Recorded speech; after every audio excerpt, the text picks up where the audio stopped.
महर्षि वेद व्यास ने महाभारत की कहानी को 18 खंडों में संकलित किया था। युद्ध के पश्चात भी बहुत कुछ ऐसा रह गया जिसके विषय में जानना बहुत जरूरी है। 18 दिन चले महाभारत के युद्ध में रक्तपात के सिवाय कुछ हासिल नहीं हुआ। इस युद्ध में कौरवों को समस्त कुल का नाश हुआ, साथ ही 5 पांडवों को छोड़कर पांडव कुल के अधिकांश लोग मारे गए। लेकिन इस युद्ध के कारण युद्ध के पश्चात एक और वंश का खत्म हो गया था, वो श्री कृष्ण जी का यदुवंश। महाभारत कौरवों को पांडवों के बीच हुए युद्ध का वो रूप है जिसने कुरुक्षेत्र की मिट्टी तक लाल कर दी थी। कहा जाता है इस भयंकर युद्ध में इतने लोगों ने अपनी जान गंवाई थी कि आज भी उनके लहू से कुरुक्षेत्र, जहां महाभारत का युद्ध लड़ा गया था, वहां की मिट्टी का रंग लाल ही है। महर्षि वेद व्यास ने महाभारत की कहानी को 18 खंडों में संकलित किया था।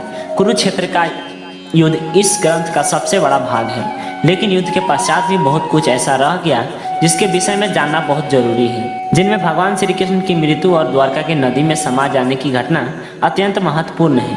मौसल पर्व 18 पर्वों में से एक है जो 8 अध्यायों का संकलन है। इस पर्व में भगवान कृष्ण का मानव रूप छोड़कर और उनकी मृत्यु के पश्चात उनकी नगरी द्वारका के साथ घटना का वर्णन है। आइए जानते हैं क्या छिपा है मौसल पर्व की कहानी के भीतर। दोस्तों, वीडियो में आगे बढ़ने से पहले अगर आप हमारे चैनल पर नहीं हैं तो चैनल को सब्सक्राइब करके जुड़ जाइए और वीडियो को लाइक कीजिए और कमेंट में जय श्री हरि कृष्ण लिख दीजिए। यह घटना कुरुक्षेत्र के युद्ध के 35 साल बाद की है।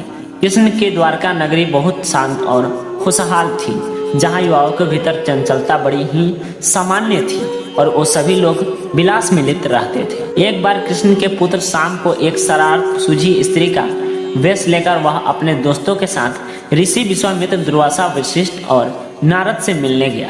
वो सभी भगवान श्री कृष्ण के साथ एक औपचारिक बैठक में शामिल होने के लिए द्वारका आए थे। स्त्री के वेश में शाम ने ऋषियों से कहा कि वो गर्भवती है।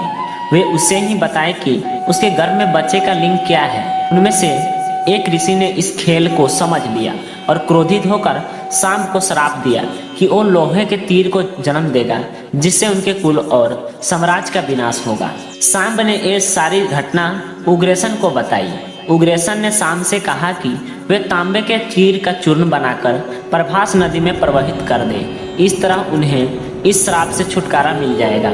सांबा ने सब कुछ उग्रसेन के कहे अनुसार ही किया। साथ ही उग्रसेन ने भी ये आदेश दिया कि यादव राज में किसी भी प्रकार की नशीली सामग्री का ना तो उत्पादन किया जाएगा और ना ही वितरण। इस घटना के बाद द्वारका के लोगों ने विभिन्न अशुभ संकेत का अनुभव किया। सुदर्शन चक्र, कृष्ण के शंख, उनके रथ और बलराम के हल का दृश्य हो जाना, अपराध और पापों को बढ़ोतरी होना, लाज शर्म की जैसे चीजों को समाप्त हो जाना। चारों ओर अपराध, अमानवीयता और पाप का साया था। बुजुर्ग और गुरुओं का असमान, निंदा, देश जैसे भावनाओं में उल्लेखनीय बढ़त आदि सब द्वारका के लोगों का जीवन बन गया था। ये सब देखकर भगवान कृष्ण परेशान हो गए और उन्होंने अपनी प्रजा से प्रभास नदी के तट पर जाकर तीर्थ यात्रा कर अपने पापों से मुक्ति पाने के कहा। सभी ने ऐसा ही किया, परंतु जब सभी यादव प्रभास नदी के किनारे पहुंचे तो वहां जाकर सभी मदिरा के नशे में चूर होकर भोग विलास में लिप्त हो गए। मदिरा के नशे में चूर सत्यक्ता कृतवर्मा के पास पहुंचा और आत्महत्या को मारने की साजिश रचने का पांडव सेना के सोते हुए सिपाहियों की हत्या करने के लिए उसकी आलोचना करने लगा। वहीं कृतवर्मा ने भी सत्यक पर आरोप बढ़ने शुरू कर दिए। बहस बढ़ती गई और इसी दौरान सत्यकी के हाथे से कृतवर्मा की हत्या हो गई।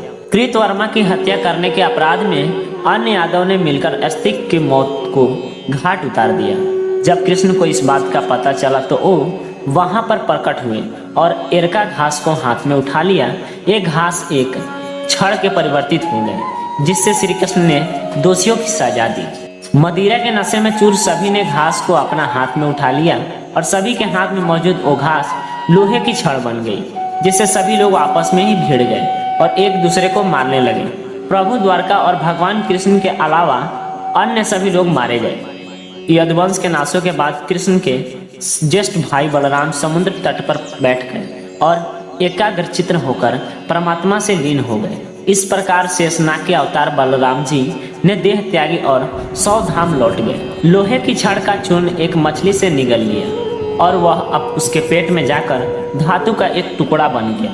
जीरो नामक शिकारी ने उस मछली को पकड़ा और उससे शरीर से निकलने धातु के टुकड़ों को नुकीला कर तीर का निर्माण किया। कृष्ण वन में बैठे ध्यान में लीन थे। जीरो को लगा वह कोई हिरन है। उसने कृष्ण पर तीर चला दिया, जिससे श्री कृष्ण की मृत्यु हुई। कुछ समय बाद अर्जुन मदद लेकर द्वारका पहुंचे और कृष्ण की मृत्यु की खबर पाकर अत्यंत दुखी हो गए।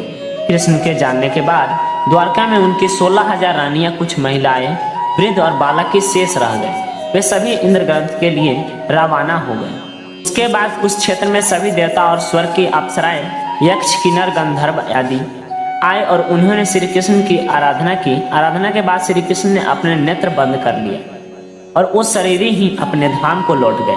महाभारत युद्ध के समाप्ति के बाद जब युधिष्ठिर का राज तिलक हो रहा था, तब कौरवों को माता गांधारी ने महाभारत युद्ध के लिए श्री कृष्ण को दोषी ठहराते हुए श्राप दिया कि जिस प्रकार कौरव के वंश का नाश हुआ है, ठीक उसी प्रकार यदुवंश का भी नाश हुआ। इस वीडियो से जुड़े और जानकारी चाहिए तो इस चैनल को सब्सक्राइब करें।